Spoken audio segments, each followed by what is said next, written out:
So many of these sanctuary cities now unable to keep up. In Chicago, for example, a group of people who came out of Venezuela, all the way from Venezuela with hopes of a better life. They've been living on the streets. They say, we're going back home.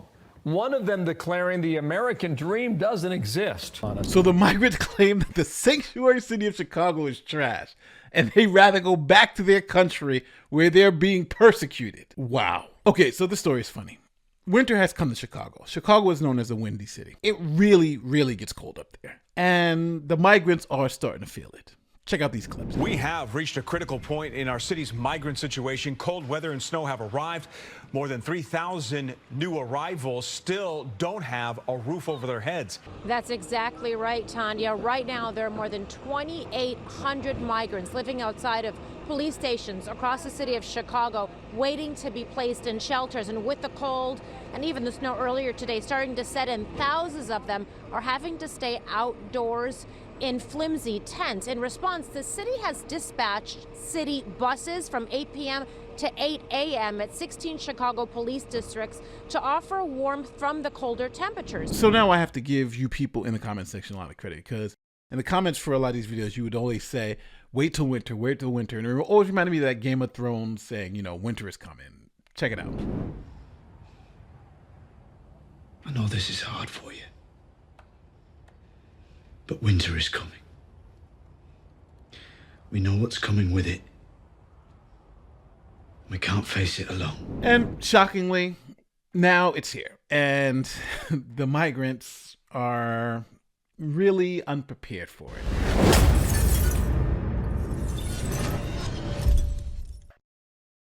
Let me get you caught up with a little background.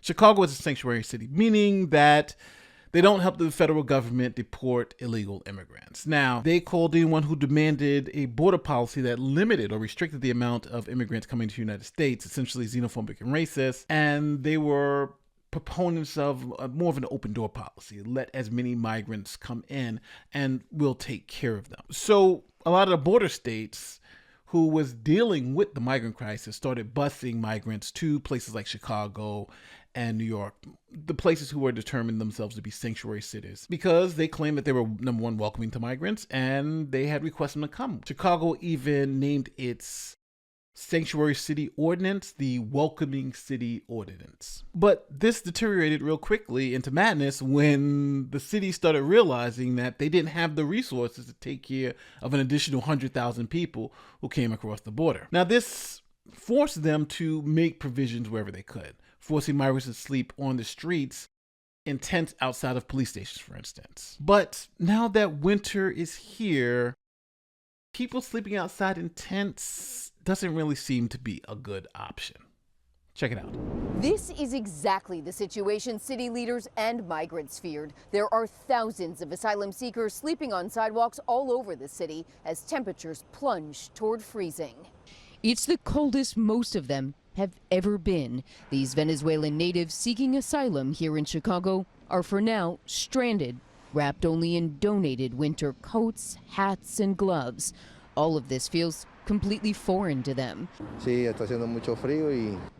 told us, yes, it's been and is very cold.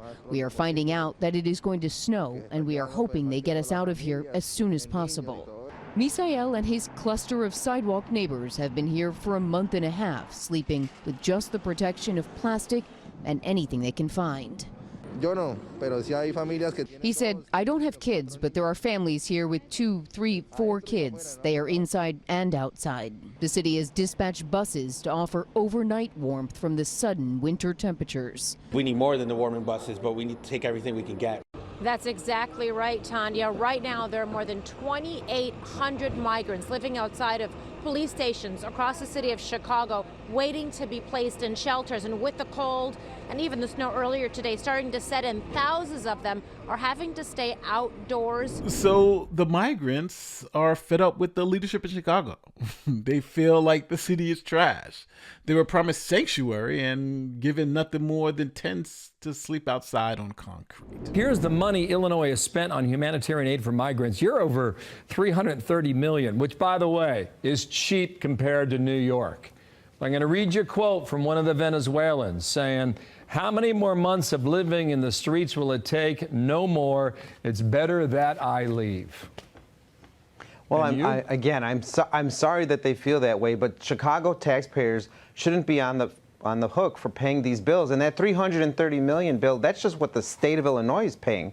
The city of Chicago is committed to paying $255 million this year alone, on top of all the other amenities that all the other layers of government are providing, including our schools. It's simply not sustainable. And the fact of the matter is this: the federal government has failed in this moment to not only secure the border, to address the asylum seekers, and to provide for their well-being, since they're putting cases 6 years away. You're exactly right. That is the point. You shouldn't have to apologize for people who aren't happy with the treatment they're getting in Chicago.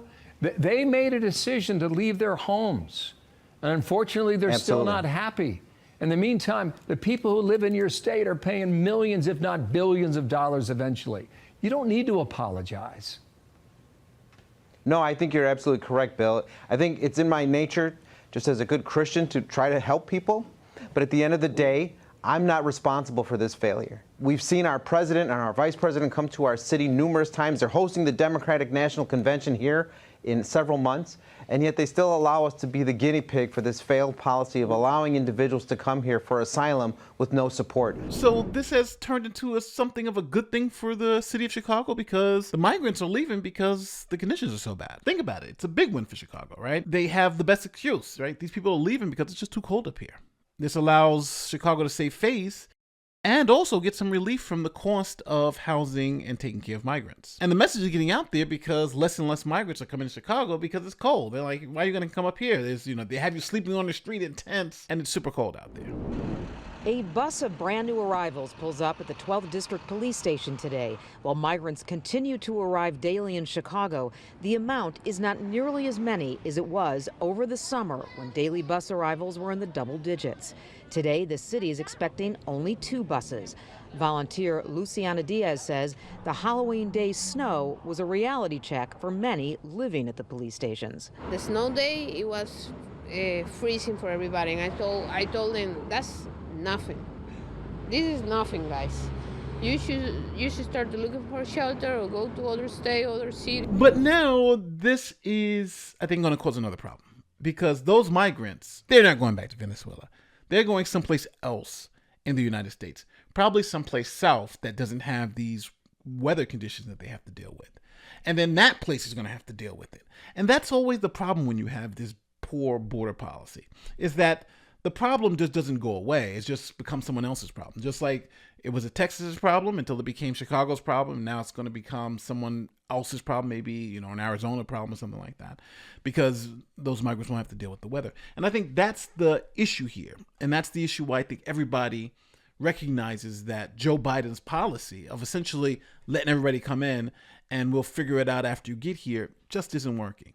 And one thing I think secretly a lot of people don't really know is that Joe Biden has been deceptively trying to implement some of Trump's older policies, but the federal courts have been stopping him at every moment.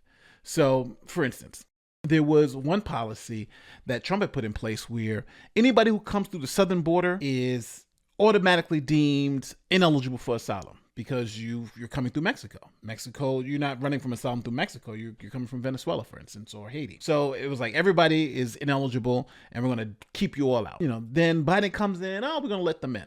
But then Biden tried to change the rule back. Now, under Trump's advisor, Stephen Miller, was the one who put this into place. Under Trump, it was called racist, this. Biden tried to quietly put it back in place, and nobody called him a racist. Here's the news clip, just if you guys need to see it. Well, this is widely expected to be announced in the coming weeks. I'm hearing weeks, not months, Joe. And this would be what they call a notice for proposed rulemaking. And basically, that's the federal government's way of saying, we want to go forward with this rule, allowing for a comment period. But really, it's something that they can put forward only to be challenged by courts. They don't need Congress to do this. And what it would do is exactly like you said, make migrants ineligible for asylum if they did not first first try to claim asylum in another country. Now, it does make some exceptions for people who might have a fear of being tortured, for example, but that's a higher bar migrants will have to meet.